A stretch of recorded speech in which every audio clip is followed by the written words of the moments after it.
Okay. Oh, the lag in my phone is so bad right now.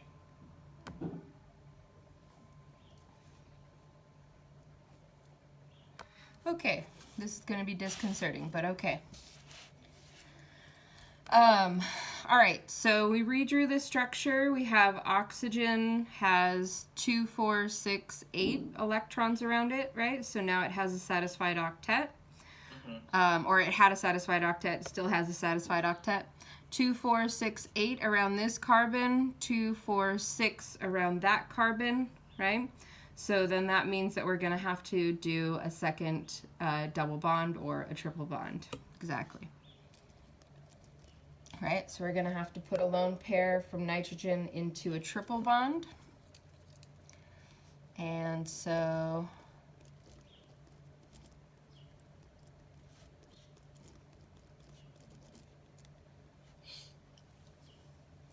you'll end up having a structure that looks like these.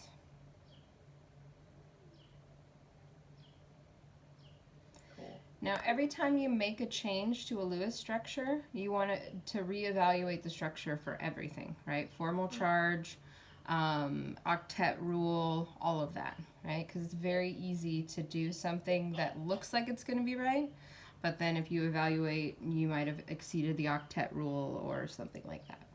Yeah. Any other questions about that kind of molecule? I guess, well, and then after that, when you're looking at the electron geometry and molecular geometry, you're just going to look at the different bonds in there. So then, like, So let's say you have one trigonal planar, and then you also have linear. exactly. Correct? So if this is the first guy, this is going to be trigonal planar. And this guy is going to be linear. Exactly. What about polarity? Is this a polar molecule? What was that? Is this a polar molecule? No. Is it? I thought carbon doesn't have a high electronegativity and nitrogen isn't that high.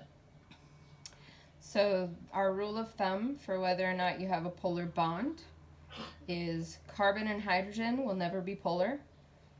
Anything that's bonded to itself will never be polar. Everything else is polar. Really? Yes. What? So technically speaking, there are like limits in terms of how much the difference in electronegativity will give you a polar bond.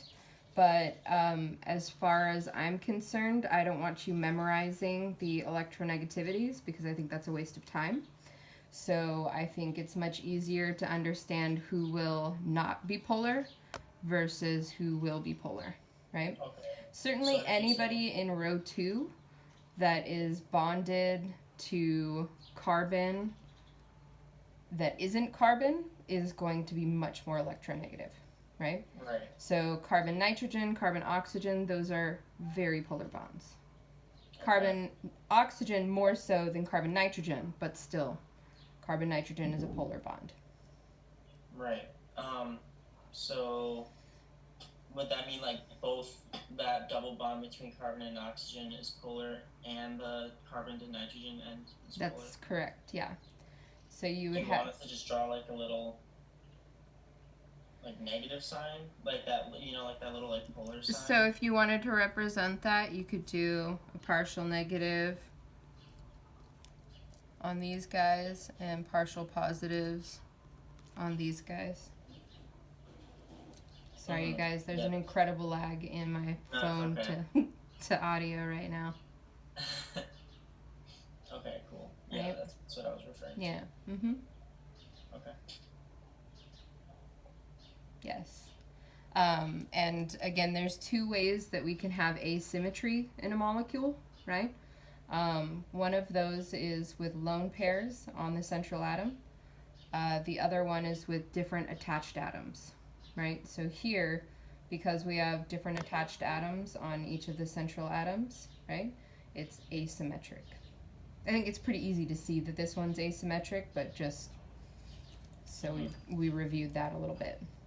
And then you said for the other condition, it's if there's a lone pair. Correct. Yeah. On the central atom. Mm-hmm. So any of the molecular geometries that involve lone pairs are going to be asymmetric. Most of them. Most. What about...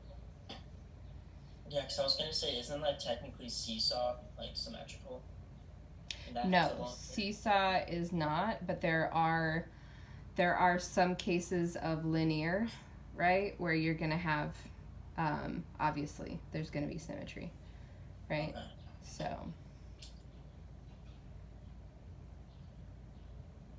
Thank you. Mm-hmm. Other questions about Lewis stuff?